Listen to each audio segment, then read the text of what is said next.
If there is one device in your home that makes your cat stressed, causes a dull, constant discomfort, and quietly shortens their lifespan a little every day, it is very likely not the vacuum cleaner, not the kid's noise, but that tiny litter box sitting silently in the corner.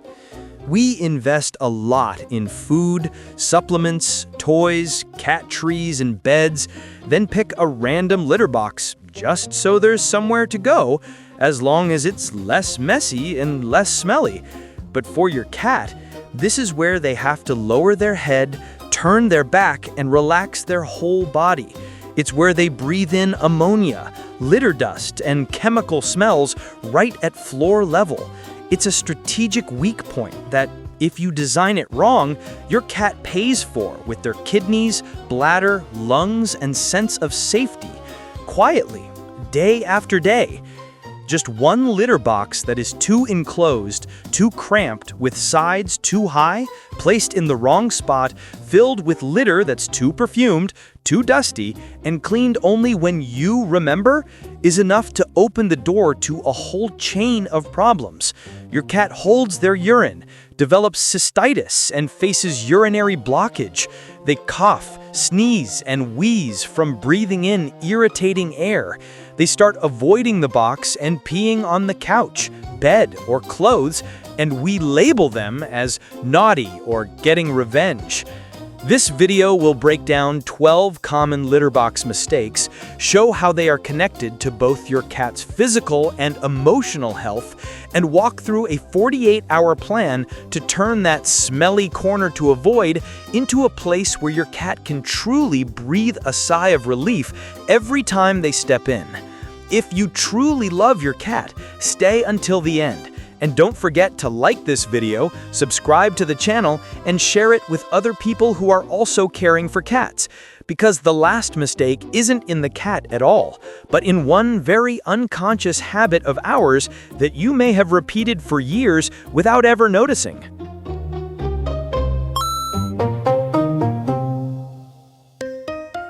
If you asked most cat guardians what matters most for their cat's health, the answers almost always revolve around food, vaccines, supplements, or toys. Very few people think about the litter box. In reality, your cat passes through the litter box more times a day than you might imagine, and every single visit is a moment when 3 vital systems are being tested: the urinary system, bladder, urethra, kidneys; the respiratory system, nose, sinuses, lungs; and the nervous system and emotions, sense of safety, control over territory, baseline stress level. A litter box that is dirty, too few in number, hard to access, or consistently causes pain, fear, or suffocation will force your cat to hold their urine and wait for a safer moment. The bladder does not know how to wait. It only knows how to stretch, hold urine, create sediment and crystals, and from there, cystitis, painful urination, and the risk of urinary blockage, especially in male cats, become only a matter of time. At the same time, an enclosed, poorly ventilated box filled with dusty litter and strong fragrances makes the lungs work harder every time your cat lowers their head into the box, especially in cats that already have respiratory issues. Psychologically, the litter box is both the place where your cat is at their weakest and the place where they mark "I'm still here" with their scent. When the litter is constantly changed abruptly, the smell is scrubbed away with harsh chemicals, the box is placed in noisy, unpredictable areas, and every time they finish using it, they're met with their human's annoyed reaction, then avoiding the box, peeing on the couch, bed, or clothes, and we label them as naughty or getting revenge, is no longer bad behavior. It is their way of protecting themselves. In short, the litter box is not just about keeping the house clean and tidy. It is part of your cat's respiratory, urinary, nervous system designed and operated by you. Every decision you make about the litter box, no matter how small, tilts your cat's health in one direction or another. In the next part, we'll go straight into the 12 litter box mistakes that are quietly wearing down cats' health in so many homes. Mistake 1. The box feels like a trap. Enclosed, cramped, sides too high. Milo walks up to the covered litter box in the corner, sticks his head in, then stops. Inside is a dark little box with a low ceiling and only one way out. To step over the edge, he has to stretch, bend his knees and hips. To you, it's a neat box that keeps litter from scattering. To the brain of an animal that is both predator and prey, it's a den with only one exit, a place where it's hard to turn around, hard to see what's coming, and hard to run if something suddenly happens. For senior cats, overweight cats, or those with joint issues, every time they jump over a high side just to use the bathroom is like climbing stairs up to your knees. It's doable, but painful and tiring, repeated many times a day. When feeling trapped and feeling pain stay linked to the litter box long enough, many cats will choose to pee right at the entrance, stand there for a long time, and then walk away. Or find another more open spot, often the rug, the couch, or next to the bed. The simplest thing you can do tonight is take the lid off, switch to an open box that is longer than your cat's body, long enough for them to turn around without touching the sides, with a low entry so they can step in instead of jumping. If you see your cat struggling to get in and out, peeing right by the edge, straining for a long time but producing very little, or meowing softly, licking their genital area constantly, that's no longer just about not liking the box. That's the moment to take them to the vet. Because behind that trap-like box may be a painful bladder or joints that have been tired for a long time. Mistake 2.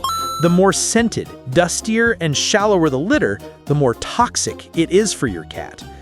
Luna steps into the box, digs once, and a cloud of fine dust rises like smoke. You smell fresh ocean breeze, clean mountain air, but her nose, right at litter level, is inhaling a mixture of clay dust, synthetic fragrances, and ammonia fumes from old urine. With an extremely sensitive nose and small lungs, that's essentially a chemical fog. Cats that use dusty litter with artificial scents often cough, sneeze, tear up, and wheeze more, especially when the box is in a tight, poorly ventilated spot. On top of that, a layer of litter that's too thin lets urine hit the bottom, evaporate straight up, and blocks their natural instinct to dig deep and completely bury their waste to hide the smell, making every bathroom trip both suffocating and against their built-in programming. Tonight, you only need to switch to an unscented or very lightly scented, lower dust litter and pour a deeper layer so she can dig without hitting the bottom right away. Then stand near the box for a few seconds after she goes, and if you find yourself holding your breath, coughing, or your eyes stinging, or you see her sneezing, licking her nose, breathing quickly like she's trying to push the smell away, that's a sign her nose and lungs are overloaded just because of the litter box. That's when you need to seriously reconsider the type of litter you're using, and even talk to your vet if the coughing and wheezing continue after each bathroom trip. Mistake 3. Switching litter brands all at once.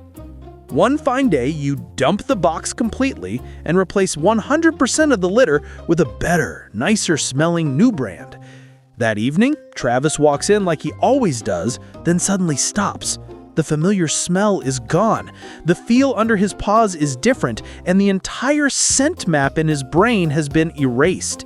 To you, it's just changing brands. To him, it's the bathroom of another cat.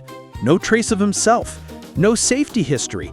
Nothing for his brain to anchor to except unfamiliar sensations and suspicion. Many cats will choose the simplest solution, hold it, or quietly go in a more hidden spot that feels less suspicious. Biologically, cats rely heavily on scent to feel safe. The litter box is not just a place to eliminate, it's an area they mark with their signature every day. When you erase that smell completely and replace it with a new one in one go, their brain has to process it as a sudden environmental change. Their stress level rises, and in sensitive cats, that can lead to urine retention and stress-induced cystitis. That's why experts often recommend changing litter gradually. Mix the new litter into the old at about 20 to 30%, then slowly increase it over several days so the familiar smell fades rather than vanishing overnight. Also avoid using strong cleaners or heavily scented products and then immediately pouring fresh litter on top, because to a cat, that's a completely foreign land. If you recently changed litter and now see your cat standing in front of the box for a long time, going in and out multiple times without using it, suddenly peeing in other places, straining for a long time but producing very little, or seeing blood in the urine or licking their genital area more, this is no longer just about being picky and refusing the new litter. That's the moment to take them to the vet, because the bladder may already be irritated or partially blocked. Next time you want to change litter, think in terms of slowly shifting territory instead of wiping everything clean and rebuilding from scratch. Cats' brains can handle small changes, but they rarely enjoy sudden page flips the way we do. Mistake 4. Cleaning the box too rarely and inconsistently. On some days, you're busy. You look at the smelly litter box and tell yourself, "I'll clean it tomorrow." That night, Max walks over, steps into the box, stands there for a long time, then finally goes because he has no choice. You only notice that it smells worse today, but with a nose far more sensitive than ours, the air right above the litter, where he has to breathe, is a dense mix of ammonia, moisture, and bacteria, like a public restroom that hasn't been touched in 2 or 3 days. When the box is dirty, most cats will choose to hold their urine, wait for a more tolerable moment, or find a less smelly spot. The bladder doesn't understand waiting. It only knows how to stretch, hold urine, and let sediment and crystals form. Over time, the price is cystitis, painful urination, dribbling urine, and in male cats, the risk of urinary blockage, a condition that can land them in emergency care within 1 or 2 days. Those accidents on the rug or couch are often just the final outcome of dozens of times holding it in. The solution is not glamorous. The box needs to be scooped thoroughly at least once or twice a day at regular times, not just whenever you remember. Tonight, try scooping the box completely clean, add some fresh litter, and set 2 fixed scoop times for yourself, like brushing your teeth morning and night. If you see your cat going to the box repeatedly, but only passing a few drops, if the urine is tinged with blood, they stand there straining for a long time, make small sounds, have a tight, firm belly, lick their genital area constantly, or suddenly become lethargic and stop eating, that's no longer about a dirty box. That's when you must see the vet immediately, because the bladder is already speaking up. Mistake 5. Cleaning with harsh chemicals and lining the box with plastic. On the weekend, you carry the litter box into the bathroom, spray bleach, lemon-scented floor cleaner, scrub until it's bright white, then add a plastic liner at the bottom to make cleaning easier. You inhale and think it smells fresh and clean. That night, Oscar walks up, pokes his head into the box, sniffs once, and freezes. What he inhales is a blend of chlorine, synthetic fragrances, and leftover ammonia fumes from previous urine, all trapped in a low, enclosed space right at nose height. With a small, ultra-sensitive respiratory system, that often means burning eyes, a stinging nose, and difficulty breathing, not clean. The plastic liner wrinkles, slips, and makes crackling noises every time he digs, putting his nervous system in constant alert mode. Scientifically, strong cleaning chemicals that come into contact with urine residue can form additional irritating gases such as chloramines.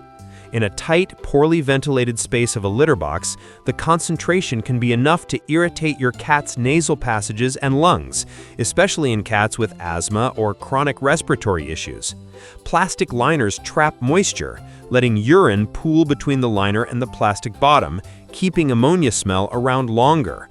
And they also erase almost all of your cat's own signature scent, turning the box into a place that is both unfamiliar and heavily scented, slippery, and noisy.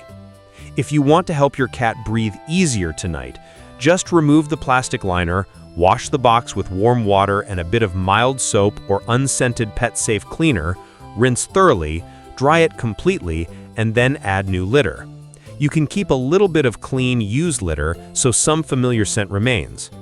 If you notice that after each deep clean with strong scent, your cat coughs, sneezes, has watery eyes, licks their paws a lot, or starts avoiding the box, that's a clear signal to stop using harsh chemicals and see the vet, because the price their lungs and nose are paying is not worth a few seconds of bathroom cleaner smell for us.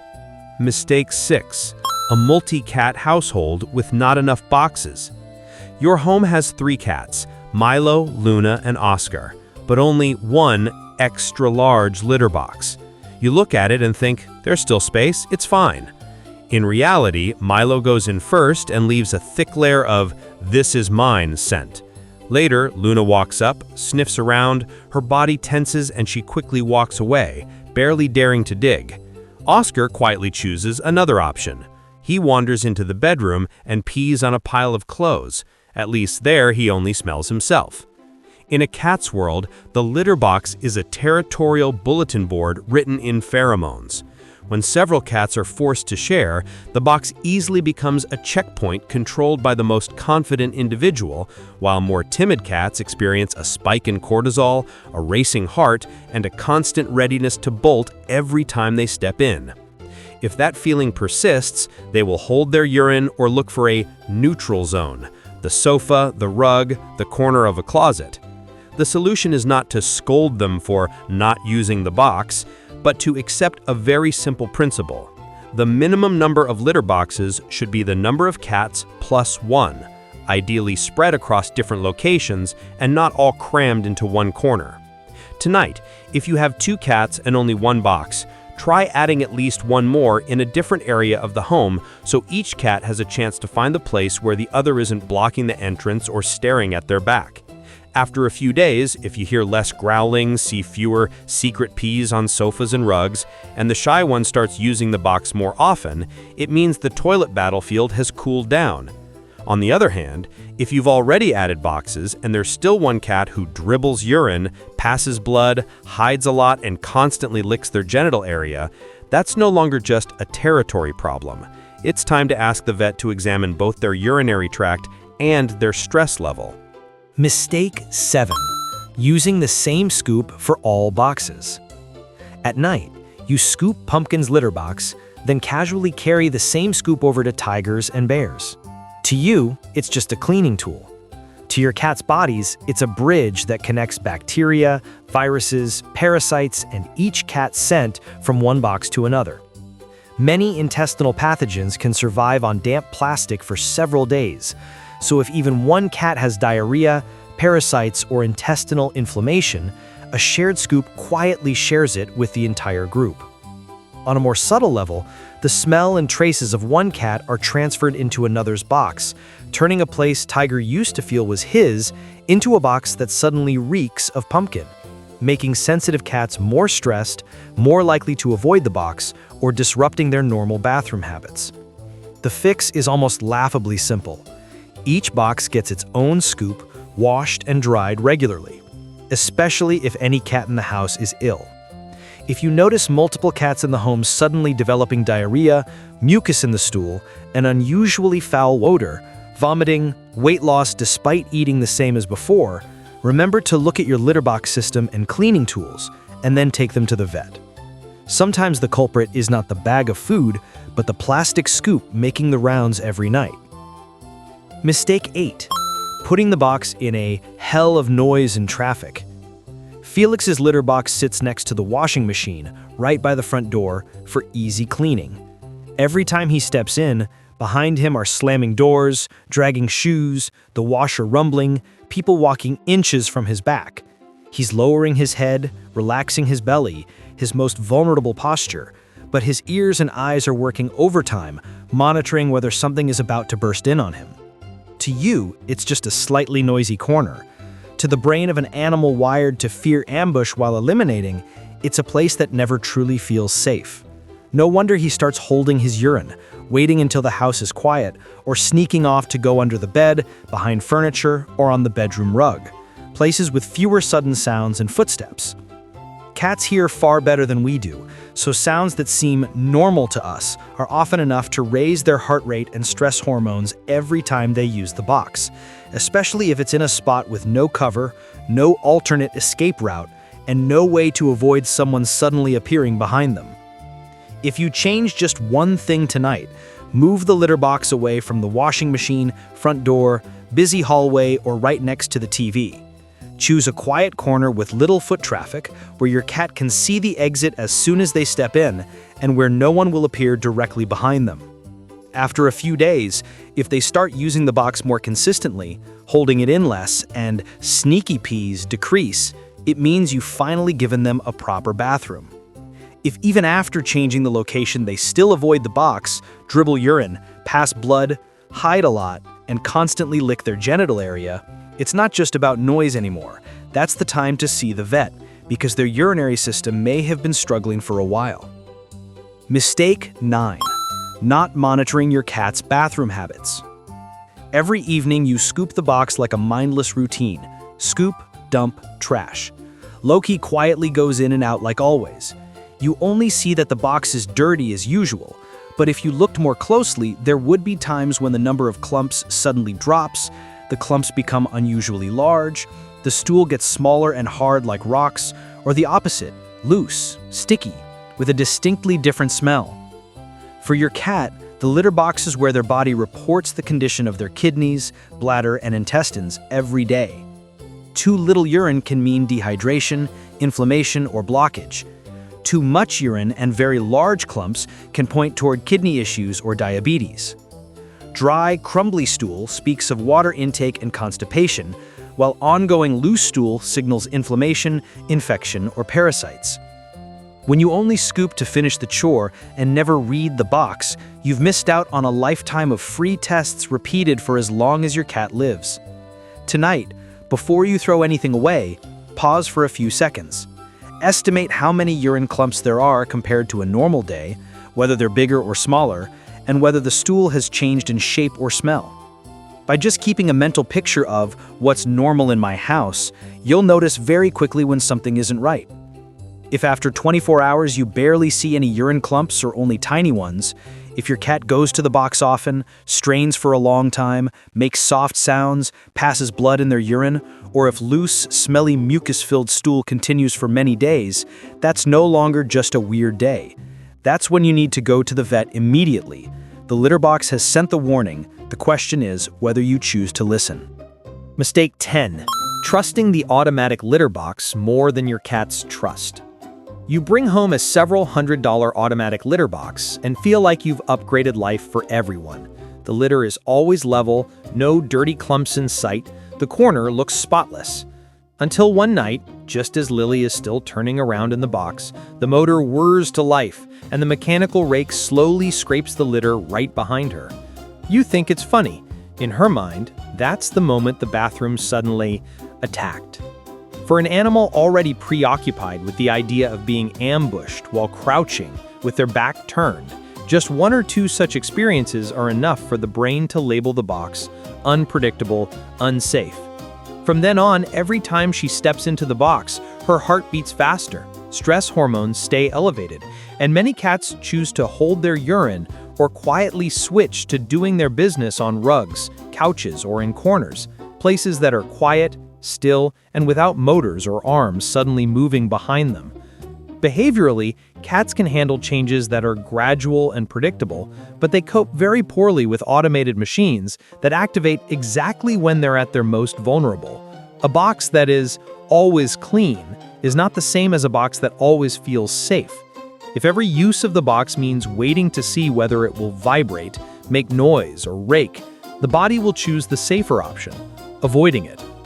If you suspect this is happening, turn off the automatic mode tonight so the box only runs when you manually press the button, and place a regular, open, quiet litter box nearby to see which one your cat chooses. If you notice that your cat has started holding their urine, going into the box many times but only passing very small amounts, dribbling, passing blood, licking their genital area frequently, hiding, becoming lethargic, or stopping eating, this is no longer about being scared of the noise. That's the moment to rush to the vet, because the bladder will not wait for you to finish upgrading your tech before it sends an emergency signal. Mistake 11. Mixing the eating area with the toilet area. Many homes place the litter box in the kitchen and then slide the food bowl nearby to keep everything in one corner. So that night, Bear steps out from a spot that still faintly smells of ammonia and immediately has to lower his head into a bowl of kibble right next to it. His nose is simultaneously picking up the smell of food, life, and the smell of waste, something instinct tells him to bury and avoid. You only see him sniff and walk away, and assume he's picky with his food. But for a brain that lives by scent, forcing the eating zone and the toilet zone into the same airspace is extremely uncomfortable. Two completely opposite signals crammed into one place. Biologically, cats tend to separate where they eat from where they eliminate. Keeping these two zones together for a long time can raise stress, causing them to eat less, eat hastily, skip meals, or even vomit while eating, and gradually fear the bowl in that location altogether. If you only do one thing tonight, try moving the food bowl, and especially the water bowl, far away from the litter box, as far as is realistically possible in your home, ideally to another corner or even another room where no air current carries litter box odors over. Watch for a few days. Many cats will eat more calmly and steadily with just this small change. On the flip side, if you notice that your cat only eats when you move the bowl far away from the box and refuses to eat when it's near, if they lick their lips, drool, vomit, or hide every time it's mealtime in that area, this is no longer just being moody. It's a signal to redesign the scent map in your home and also see your vet to rule out digestive issues and anxiety. Mistake 12.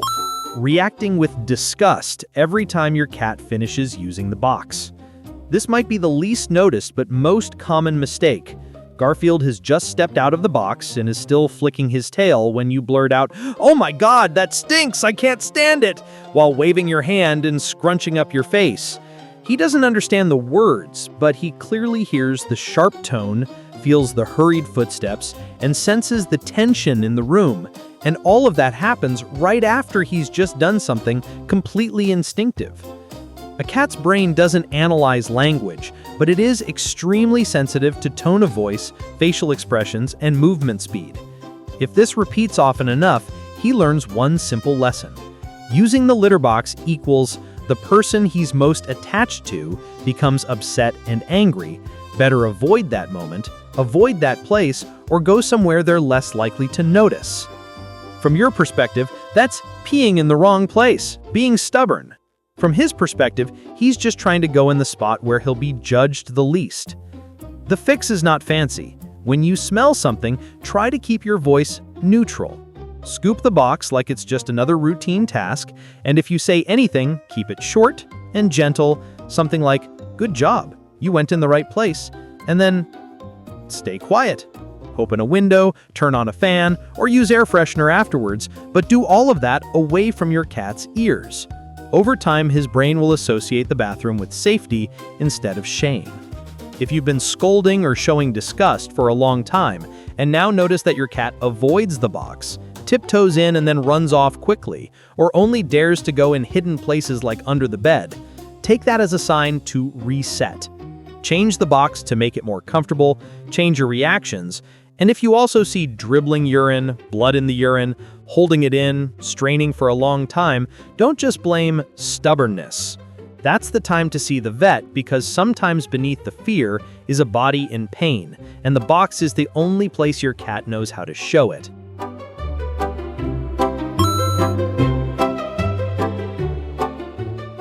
Every time your cat steps into the litter box, it's not just go and done.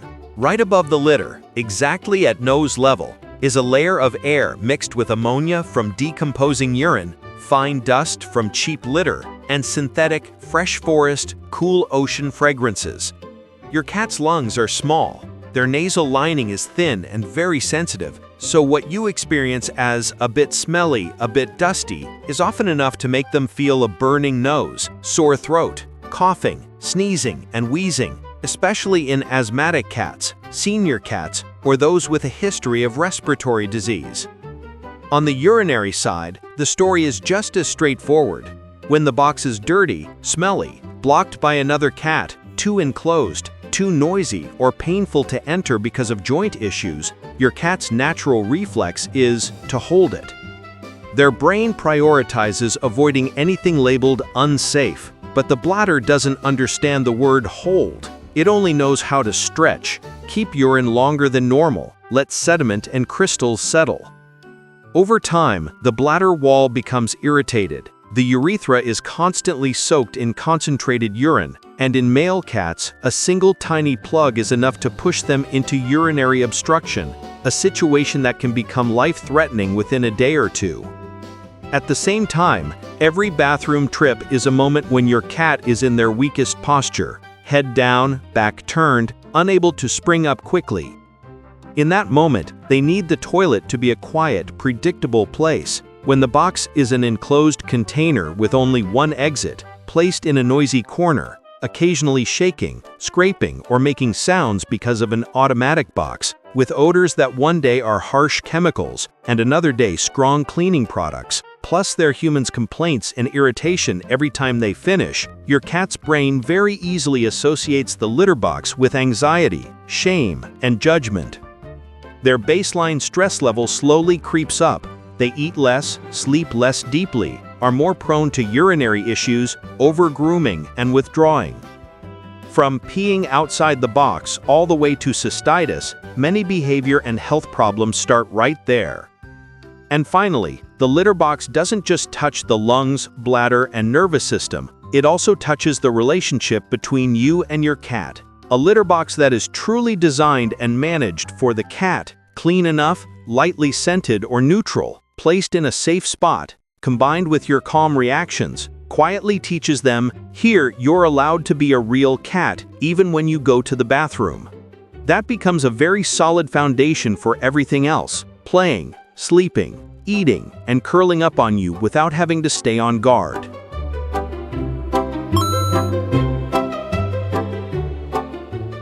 Instead of trying to memorize 12 long mistakes, tonight, when you walk past the litter corner, you only need to quickly ask yourself 4 questions.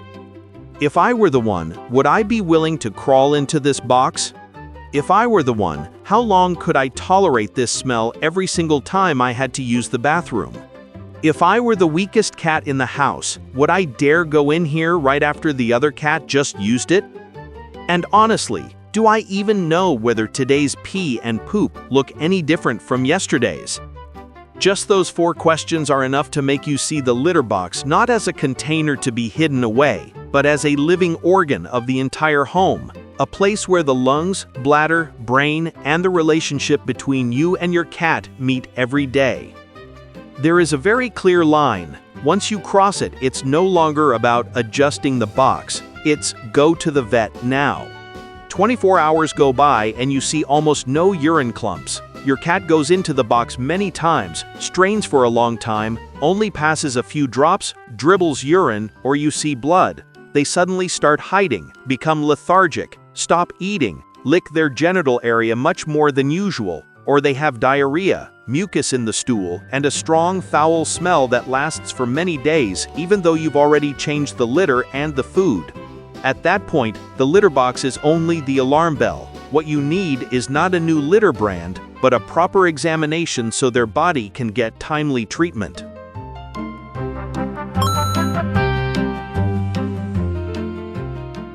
If you had to climb into that very box, breathe that exact smell, and listen to those exact noises every single day, would you tolerate it? If the answer is no, then maybe it's time to see the litter box as a real part of your love, not just a smelly chore to deal with. You don't have to change the whole world overnight. Just start with 2 things you can actually do tonight. Leave the box open and easier to step into, pour the litter a little deeper, move the box away from noisy spots, or simply clean it and then stay quiet. No sighing, no scolding your cat for a completely natural behavior. Do you feel that everything we've just gone through together in this video has helped you understand your cat a little better? If yes, please hit like, subscribe to the channel, and share this video with other people who are caring for cats, not to chase views, but to reduce the number of litter boxes that force cats to hold everything in day after day. Every single share from you might quietly save one overfilled bladder, one pair of lungs breathing heavy, dirty air, one cat being misunderstood as naughty in its own home. Gentle reminder, our team works alongside a veterinarian. If your royal cat at home shows any strange signs around their bathroom habits, holding urine, dribbling, blood in the urine, prolonged diarrhea, coughing, or wheezing after using the box, leave a comment right below, and we'll read it and support you as soon as we can. In an emergency, don't wait for anyone's reply. Please take your cat to a clinic right away.